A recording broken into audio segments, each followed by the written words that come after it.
नवरात्रि उत्सव है शक्ति का, अपने अंदर छिपे मातृत्व का। पर क्या होती है ये मातृत्व शक्ति और क्यों मनाया जाता है नवरात्रि का उत्सव? क्या ये सिर्फ एक प्रथा है या इसके पीछे भी छिपा है कोई अनोखा विज्ञान? हेलो दोस्तों, मैं हूँ हर्षद और आज हम बात करने वाले हैं हमारे सबसे प्यारे त्योहार नवरात्रि के बारे में, जिसमें हम सेलिब्रेट करते हैं एनर्जी यानी शक्ति को। जैसा कि आप सभी जानते हैं कि हमारा ब्रह्मांड कॉम्बिनेशन है मैटर और एनर्जी का। मैटर यानी ऐसी चीज जो भौतिक स्थान घेरती है, जिसमें जड़ता होती है, वही एनर्जी यानी काम करने की क्षमता, जिसे हम ऊर्जा भी कहते हैं। इसी मैटर और एनर्जी को हमारे ऋषि मुनियों ने नाम दिया था शिव और शक्ति का। कहते हैं शिव और शक्ति हम सभी जीवों की पालनहार होती है।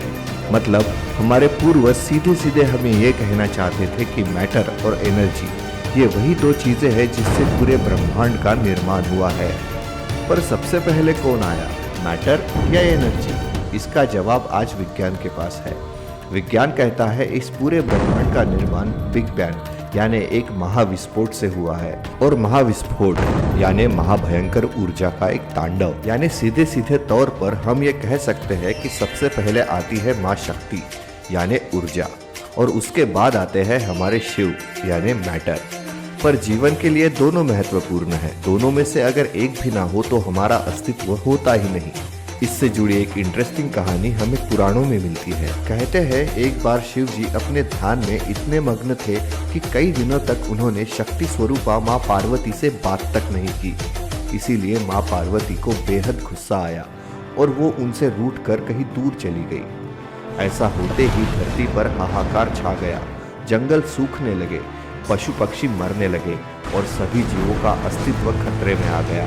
ये देख सभी देवता शिवजी के पास आए और उन्होंने शिवजी को ध्यान से उठने की प्रार्थना की। सभी देवों की बात सुनकर शिवजी को अपनी गलती का एहसास हुआ और उन्होंने तुरंत माँ पार्वती की तलाश शुरू कर दी। माँ पार्वती उन्हें किसी ऋषि के आश्रम में कुछ याचकों को खाना खिलाते हुए दिखाई दी, तो शिवजी भी याचक बनकर उस आश्रम गए और उन्होंने माँ पार्वती से किसी याचक की तरह भोजन की मांग की और अपने कृत्य के लिए माफी भी मांगी। माँ पार्वती ने तभी शिवजी को माफ कर दिया और उनके साथ कैलाश वापस चली आई। इस प्रकार शिव और पार्वती का फिर से मिलन हुआ और धरती पर फिर से वसंत ऋतु की बहार आई। दोस्तों, मुझे लगता है इस रूपक कथा के माध्यम से हमारे पूर्वज हमें बस यही समझाना चाहते थे कि जीवन के लिए शक्ति या ऊर्जा का होना बेहद जरूरी है। बगैर ऊर्जा या शक्ति के धरती भी बंजर है। इसीलिए तो हमारे सनातन धर्म में कहा जाता है कि शिव शक्ति के बिना अधूरे होते हैं। जब तक शिव और शक्ति में प्रेम बना है तब तक जीवों का अस्तित्व है। मतलब इस यूनिवर्स में सिर्फ मैटर से कुछ नहीं होता, बिना एनर्जी के लाइफ असंभव है। अब जब ऊर्जा हम सभी जीवों के लिए इतनी जरूरी है तो इसे सेलिब्रेट करना तो बनता ही है, और इसीलिए हिंदुइज्म में नवरात्रि का उत्सव मनाया जाता है।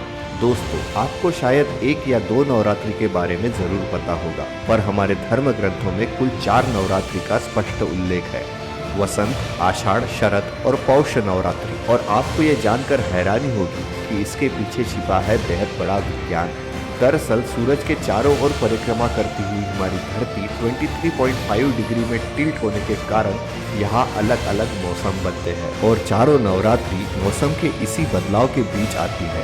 खासकर वसंत नवरात्रि और शरद नवरात्रि तब आती है जब तापमान के साथ साथ दिन और रात के समय में भी एक महत्वपूर्ण बदलाव देखा जाता है। मौसम का यह बदलाव हमारे शरीर के लिए सही नहीं होता। इस समय हमारी इम्यूनिटी सिस्टम कमजोर होने के साथ साथ हमारी स्लीप साइकिल भी काफी हद तक डिस्टर्ब हो जाती है। इसीलिए हमें अपने आप में कुछ बदलाव करना बेहद जरूरी होता है, और ये बदलाव आसान नहीं होते। पर हमारे पूर्वजों की समझदारी तो देखिए, उन्होंने इस हेल्थ गाइडलाइन को सीधे एक उत्सव में ही बदल दिया और सेलिब्रेट किया जाने लगा नवरात्रि का पावन पर्व।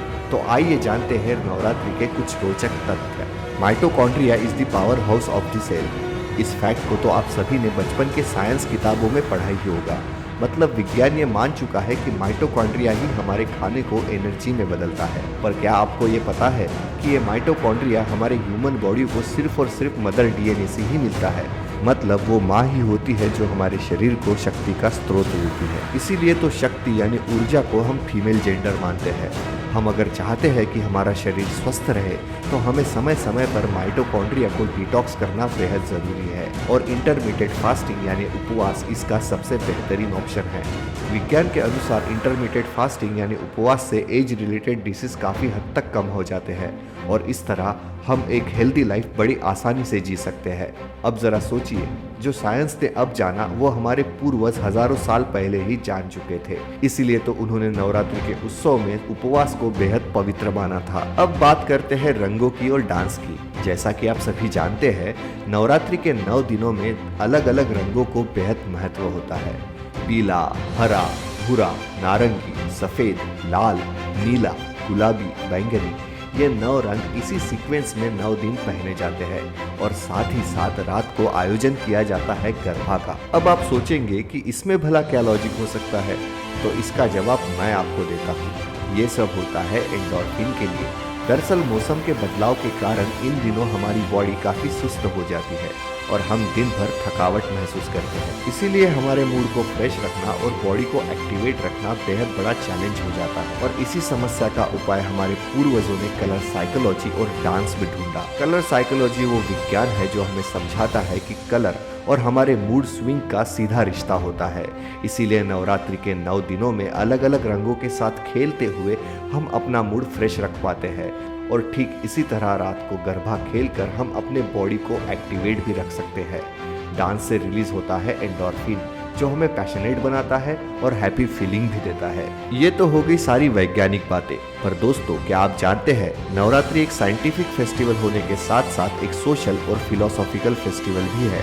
बंगाल में आज भी दुर्गा मूर्ति बनाने के लिए जो मिट्टी इस्तेमाल होती है उसमें थोड़ी सी किसी वैश्या की आंगन की मिट्टी मिलाए जाने का रिवाज है। ये प्रथा हमें बार बार याद दिलाती है कि हमें पुरुष प्रधान समाज के खिलाफ लड़ाई जारी रखनी है और भारतीय समाज में समानता लाने के लिए अथक प्रयास करना है और ना चाहते हुए वैश्या बनाकर समाज ने जिन महिलाओं की जिंदगी को नर्क बना दिया उन महिलाओं को सम्मान से जीने का हक वापस देना है। नवरात्रि उत्सव के इतने सारे अच्छे पहलू होने के बावजूद अब हमारे ही द्वारा इस पवित्र उत्सव को धीरे धीरे भ्रष्ट किया जा रहा है। उपवास के नाम पर कई लोग फलाहार की जगह कई मसालेदार चीजों का सेवन करते हैं जिसकी वजह से इम्यूनिटी बूस्ट होना तो दूर उल्टा पाचन तंत्र बिगड़ जाता है। गरबा डांस अब उत्सव बनाने का जरिया ना होते हुए यूथ के लिए एक स्वैराचार का अड्डा बन चुका है। टाइम्स ऑफ इंडिया के एक रिपोर्ट अनुसार नवरात्रि के दिनों में कॉन्डोम का 25 to 50% तक सेल बढ़ जाता है। देवी की ऊंची ऊंची मूर्तियां पानी में विसर्जित कर हम हमारे जल स्रोतों को दूषित कर रहे हैं। इसके अलावा पटाखों और डीजे से होता ध्वनि प्रदूषण भी एक आम समस्या बन चुकी है। ये सब कुछ किस हद तक सही है इसके बारे में अब हमें सोचना होगा। अगर हमें लगता है कि कोई और हमारे इस पवित्र उत्सव पर उंगली ना उठाए तो हमें खुद सुधरना होगा। कट्टरवादियों के बातों में ना आए और बुराई के खिलाफ आवाज उठाए। याद रखें कि हिंदू धर्म वो धर्म है जहां अर्जुन ने तब तक भगवान से सवाल किए थे जब तक उसे सारे समाधान ना मिले। बुराई के खिलाफ लड़ना और समाधान की खोज करना ही असली हिंदू धर्म है। इसीलिए किसी भी उत्सव या प्रथा के पीछे छिपा विज्ञान समझने की कोशिश करें और उत्सव प्रदर्शन के लिए नहीं बल्कि अपनी और अपनों की खुशी के लिए मनाएं। अगर आपको ये वीडियो अच्छा लगा तो इसे लाइक और शेयर जरूर करें और देखते रहे स्ट्रीमिंग स्टोरीज। नवरात्रि की हार्दिक शुभकामनाएं।